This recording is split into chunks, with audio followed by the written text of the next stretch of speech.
saya Hafizuna Nandita Wulan, NIM 11820600041 dari semester 5 kelas B Pendidikan Biologi Universitas. Di sini saya akan melakukan praktikum osmosis pada kentang. Osmosis adalah perpindahan molekul pelarut atau air dari konsentrasi rendah ke konsentrasi yang lebih tinggi melalui membran semi permeabel. Tujuan dari praktikum ini yang pertama adalah merancang penelitian osmosis pada kentang. Yang kedua adalah mengobservasi rata-rata atau kuantitatif perubahan ukuran kentang yang mentah dan yang telah dikukus dalam berbagai variabel perlakuan konsentrasi larutan sukrosa. Lalu yang ketiga, mengobservasi kondisi kentang secara kualitatif pada saat dimasukkan pada larutan sukrosa. Yang keempat adalah menganalisis perubahan kentang baik secara kualitatif maupun kuantitatif. Yang kelima adalah menyimpulkan perubahan pada kentang baik secara kuantitatif maupun kualitatif. Dan yang terakhir yaitu yang keenam, yaitu mengevaluasi hasil penelitian. Alat dan bahan yang dibutuhkan dalam praktikum ini adalah kentang yang mentah, kentang yang telah dikukus, 8 buah gelas, saya memakai gelas plastik, gula pasir, air secukupnya, tisu, 1 buah pisau, dan 1 buah mistar atau penggaris.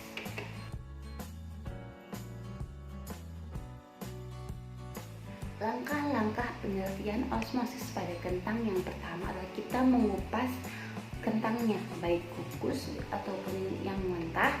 Lalu kita membuat irisan atau potongan kentang dengan bentuk balok, namun dengan ukuran panjang, lebar, dan tinggi yang sama agar kita bisa mengetahui volume awal dan volume akhirnya. Mari kita kupas.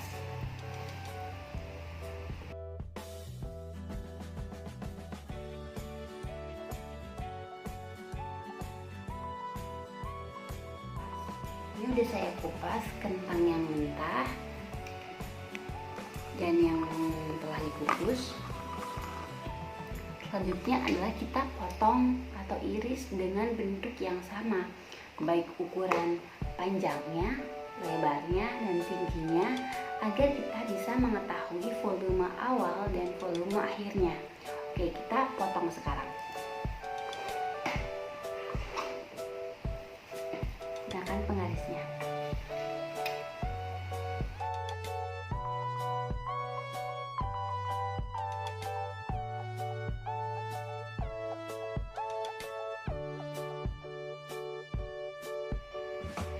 Nah, ini adalah hasil potongan kentang yang tadi saya potong.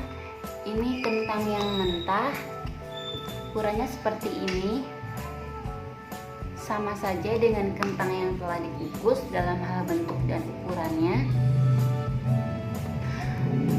Saya buat setiap potongan kentang yang mentah dan yang kukus ini 12 potong dan 12 potong, karena nanti dalam setiap gelasnya kita membutuhkan 3 potongan atau 3 irisan kentang.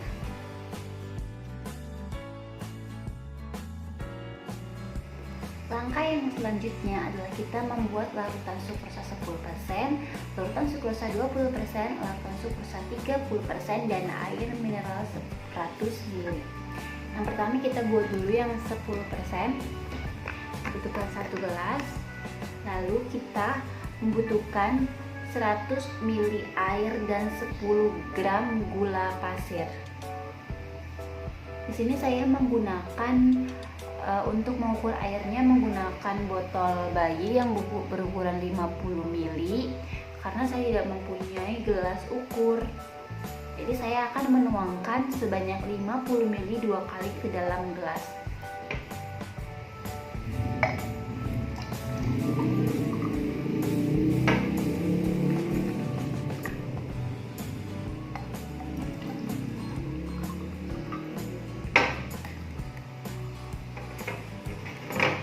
Selanjutnya adalah memasukkan 10 gram gula pasir.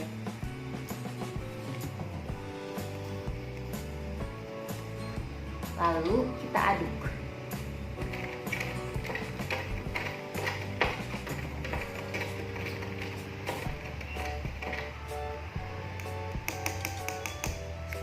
Kita sisihkan.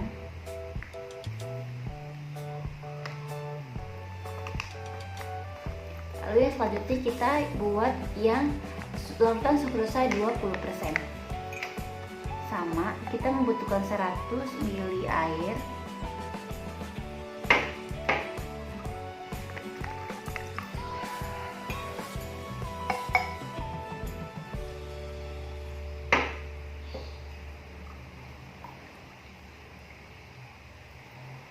Lalu 20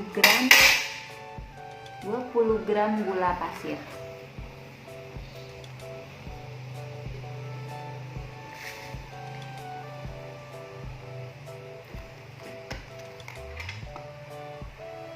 Dan kita aduk.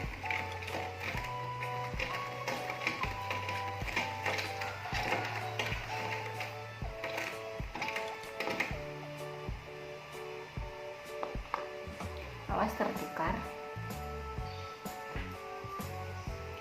Selanjutnya kita buat yang larutan sukrosa 30%.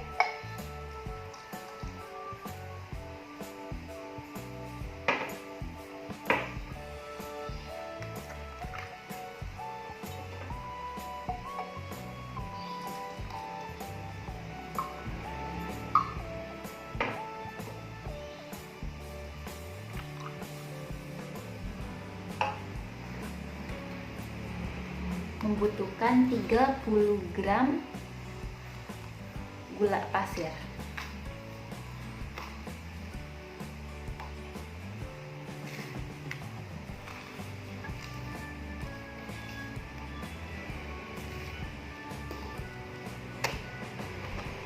Jangan lupa diaduk.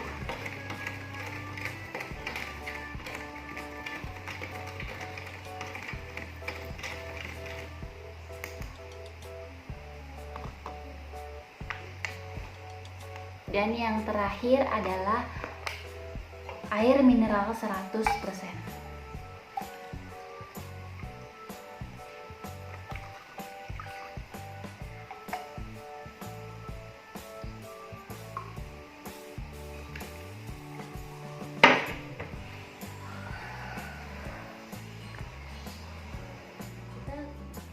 buat juga larutan ini untuk masing-masing 4 gelas yang lainnya.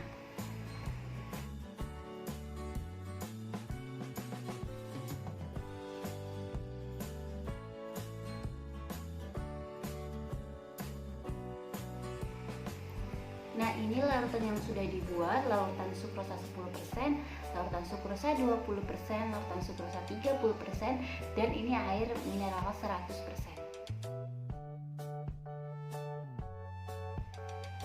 Langkah yang selanjutnya adalah kita memasukkan potongan kentang baik yang mentah dan yang dikukus, masing-masing 1 gelas itu 3 potongan kentang. Nah, untuk yang gelas yang di depan ini untuk kentang yang mentah, dan gelas yang kedua untuk gelas yang di baris kedua untuk kentang yang telah dikukus. Kita masukkan 3 buah kentang yang mentah.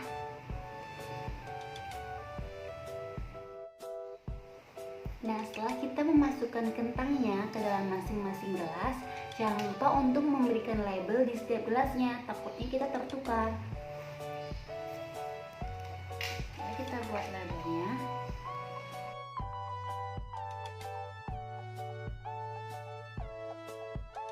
Setelah kita memberikan label pada masing-masing gelas, selanjutnya adalah kita akan mengamati potongan kentang dalam masing-masing gelas dalam 3 kondisi yang berbeda. Yang pertama adalah pada awal saat dimasukkan kentang ke dalam larutan. Lalu yang kedua adalah setelah 30 menit direndam di dalam larutan. Dan yang ketiga adalah setelah 60 menit direndam di dalam larutan. Kita tunggu waktu direndam 30 menit terlebih dahulu.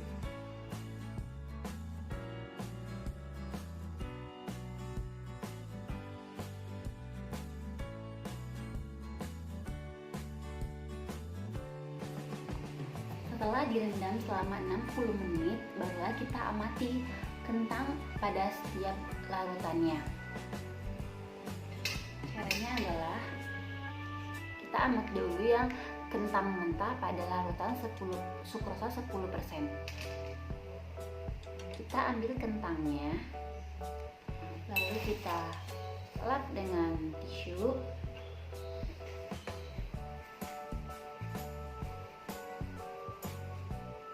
Dan kita amati dengan mengukur panjang, lebar, dan tingginya. Apakah ada perubahan dengan panjang, lebar, tinggi awalnya?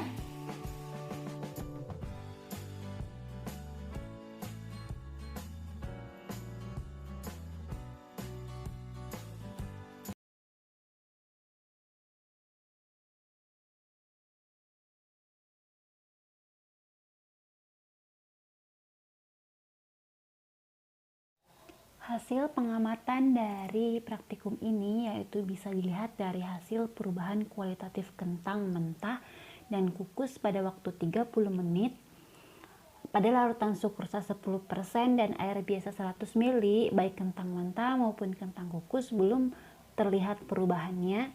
Lalu pada larutan sukrosa 20% dan sukrosa 30%, baik kentang mentah maupun kentang kukus sedikit mengecil atau mengerut.